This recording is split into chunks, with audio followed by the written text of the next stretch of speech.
Basically a response video to Nick, the modern mystic, regarding brain function and the fact that there is no I controlling the brain. Yeah, I agree there's no I controlling, but when we try to abolish the I thing, it gets a little complicated because the I is a perceiver. I mean, I was trying to think of a metaphor, and so I came up with we're like the hood ornament on the car. But that doesn't even work because we are perceiving where we go. We perceive what we do, but we do feel, and the I does that. Our internal conscious ego person does experience these perceptions, not only visualizations, not only memories, not only what we receive through our senses, but these emotions and these feelings, these pain and pleasure. There's something the I only experiences, and only an individual I experiences them. So it gets complicated because you can't really, we can destroy I as a controller, but I don't think we can destroy I altogether because there still is an I that's perceptually involved.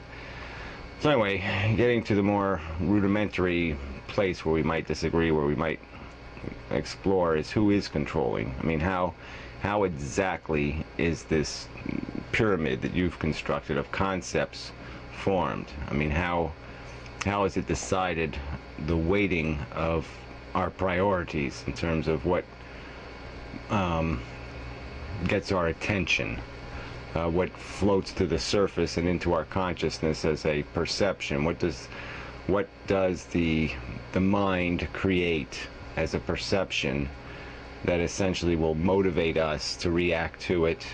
Not that it motivates us to react to it, that we'll automatically react to it because of the way we're built, the way we're constructed. So I've argued before that you use the word algorithm in one of your videos, and I think that's part of it. There's definitely this process that takes place, this process of association, and emotion is half the game, in that we have these direct drives and desires that we convert into wants. We do a little bit of thinking to figure out, well, look, we're hungry for something. What are we hungry for? We establish that fact rather quickly, and then we use our minds, our brains, to scheme a way to satisfy the hunger. So that part's pretty straightforward. The part that gets more complicated is what constitutes, or how does our personality as an individual perceiver get constructed? What is controlling what dominates our personality, or what thoughts control us, what concepts control us?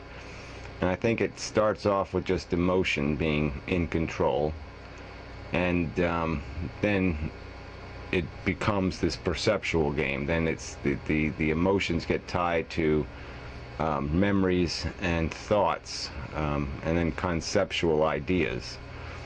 And I think basically the structure of that part of the brain is dependent on logic, that it's made to make associations that are reasonable or rational or logical. Obviously it depends on what kind of premises found that logic, but the process is to make these associations that are sensible by a common definition of that word. So, every time you think of something, obviously there's this connected chain. You can say dog, the brain will come up with cat, paw, fur, teeth, feeling animal. The list will come right to us. We don't control what's on the list, but the list is there.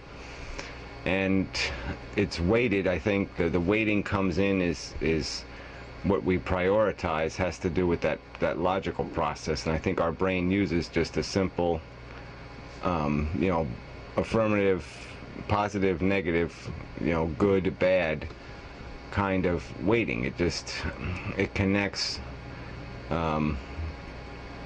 right or wrong with an association, and so that's how it becomes more dominant in our brain. This is how established that notion of rightness and wrongness becomes. And I think that process is inherently, it tries to, like I said, it tries to be logical. And so that's how that's how the role, I would say, that intelligence plays, is that each concept or each idea has an emotional weighting, and it is emotionally weighted based on how affirmatively we think it makes sense. I mean, as an idea, if it doesn't make sense, then we're likely to weight it negatively, and it's going to be of lesser immediate reference in that chain of thinking, or that process. And if it's something we've highly prized as a good piece of logic or a good piece of thinking, because it makes sense, because it doesn't have these native contradictions with any other concepts we have. So it's almost a compatibility question. So if you have a concept, an idea of something, and it feels right, okay, then it gets affirmed. And how it feels right is based on whether there is some other concept that is in direct conflict, or contradiction, is a contradiction to that concept. So it's like somehow the brain recognizes when two ideas are not compatible, and so it decides which one of those ideas is going to be survivable. And it might decide that both aren't survivable, but I mean, at least one of them is going to be weighted higher than the other to resolve that conflict. Or at least it's ultimately, in most cases, I guess they get weighted differently. I mean, I can't say that absolutely. I guess we sometimes remain confused on some issues, but I would say that the brain attempts to resolve the truth, and that somehow that's innately built in to how our brain stores and processes information. I mean, I think that is part of the natural design, is to make us logical, whatever that means. But I mean, I think a piece of that logic would be that fact that somehow it does compare mental concepts, and somehow is able to, through language, recognize contradictions. And so I think that's how you can explain away a lot of the differences in people, is that some people are still living an emotional life. They're still very caught up in the perceptual eye, the emotional eye, and they're living for their wants. They're basically, I've described it as, some people are using their brain as nothing but a scheming tool. They're using it to figure out how to open the refrigerator and get the food they want. They're not really thinking beyond that process. They have a want, they want to satisfy it, they do whatever they have to do to satisfy it. And then other people will make their life more complicated by thinking about what that means, about what the implications of having that food is, or doing it a certain way are. Like there's various ways they can get what they want, and they weigh the morality or ethics of those various ways of attaining what they want. And they do that through this process of emotionally weighting ideas based on their sensibility, their consistency with what they've acquired as known concepts that govern reality. So I think that's how people can acquire a more sophisticated ethic, and can become more of a person driven by a higher standard or higher logic than just what do I want. That's not the only question they ask, and it's not the only question they answer. So anyway, I don't know whether that's helpful or not, but I do think it's not as simple as just saying there's no I, because we have to accept the fact that there is the personal I that is perceiving, that is experiencing the existence, the consciousness.